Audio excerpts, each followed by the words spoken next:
একটা জাতি উন্নত হয় কিভাবে? ওই যে কিম জং উনকে দেখেন, চিনেন? কিম জং উনকে চিনেন?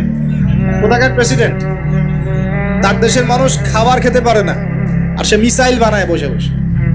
আর আমেরিকা পশ্চিমা থেকে ভয় দেখায় না? দেখেছেন?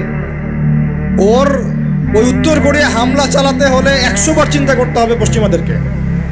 হ্যাঁ, কারণ সে 8-10টা মুসলিম কান্ট্রির মতো না যাদের কাছে এরকম কোনো অস্ত্র নাই। কথা বুঝতে পারছেন? ওকে অত সহজে কিন্তু কেউ আক্রমণ করবে না। তারপরেও আবার চায়নার সাথে ওর বন্ধুত্ব আছে, রাশিয়ার সাথে ওর বন্ধুত্ব আছে, ঠিক আছে? এর একটা অ্যালায়েন্স, এটাকে জিও পলিটিক্যাল ভাষায় ওদের অ্যালায়েন্স বলে।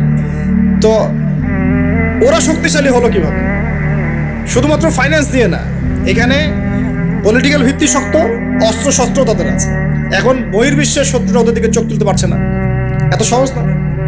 তো দেখেন, আমাদের পিছিয়ে পড়ার এগুলোও কারণ আছে। মুসলিম কান্ট্রিগুলোর দিকে তাকায় দেখেন, কয়টা মুসলিম কান্ট্রি এইসব ক্ষেত্রে স্বয়ংসম্পূর্ণ? কয়টা কান্ট্রি দেখবেন?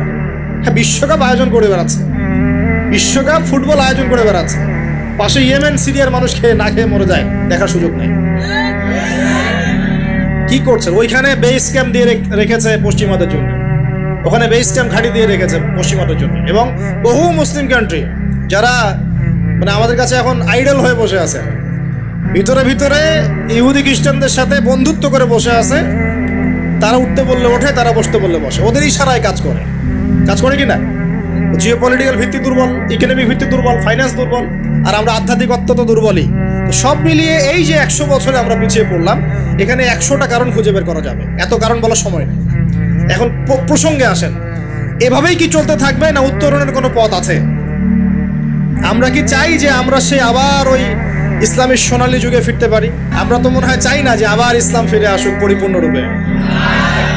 শোনেন, আমরা চাই বা না চাই, আল্লাহ রাব্বুল আলামিন তার নবীর মাধ্যমে জানিয়ে দিয়েছেন সভ্যতা শেষ হবে একজন নবীর হাতে, তার নাম নবী ঈসা ইবনে মারিয়াম। তিনি 40 বছর এই বিশ্ব শাসন করবেন, তার আগে কিয়ামত হবে না। এই যে আলামাতুস সাআ নিয়ে অনেক কথা আমি বলেছি, এটাও শুনে রাখেন, কিয়ামত হবে না ইনশাআল্লাহ ততদিন পর্যন্ত যতদিন পর্যন্ত নবী ঈসা ইবনে মারিয়াম আবার না আসছেন এবং 40 বছর বিশ্ব শাসন না করছেন। তিনি কোনো দেশ শাসন করবেন না, পুরো বিশ্ব শাসন করবেন। চিন্তা করতে পারছেন? এখন কি মনে হয় যে মুসলিমরা এরকম জায়গায় যাবে আবারও?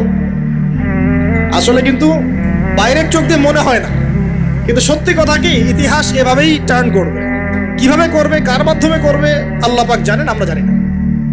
আমরা যদি না পারি, আল্লাহ আমাদেরকে সরিয়ে দিবেন, সরিয়ে দিয়ে নতুন প্রজন্ম নিয়ে আসবেন। ওরা যদি না পারে, আল্লাহ ওদেরকেও সরিয়ে দিবেন, নতুন জেনারেশন নিয়ে আসবেন। তারাও যদি না পারে, আল্লাহ পাক কি বলছেন শোনেন। আল্লাহ পাক বলছেন সূরা মুহাম্মাদের মধ্যে, ওয়া ইন তাতাওয়াল্লাউ ইস্তাবদিল কওমান গায়রাকুম সুম্মা লা ইয়াকুনু আমসালাকুম। তোমরা মুসলমানরা যদি না পারো, আমি ইহুদি, খ্রিস্টান, হিন্দু, বৌদ্ধ তাদেরকে, কুফফারদেরকে হেদায়েত দিয়ে ইসলামে নিয়ে আসবো, তারা আমার হয়ে লড়বে ইনশাআল্লাহ। এটা আল্লাহ পাকের হিকমা। দেখছেন না দিন দিন মানুষ মুসলিম হচ্ছে না? দিন দিন বহু মানুষ মুসলমান হচ্ছে, কিন্তু দেখছেন এটা কিন্তু রেভলিউশন হচ্ছে, ইসলামের দিকে মানুষ আসছে। যত আক্রমণ হচ্ছে ইসলামের দিকে, তত বেশি মানুষ ইসলাম কবুল করছে, আলহামদুলিল্লাহ।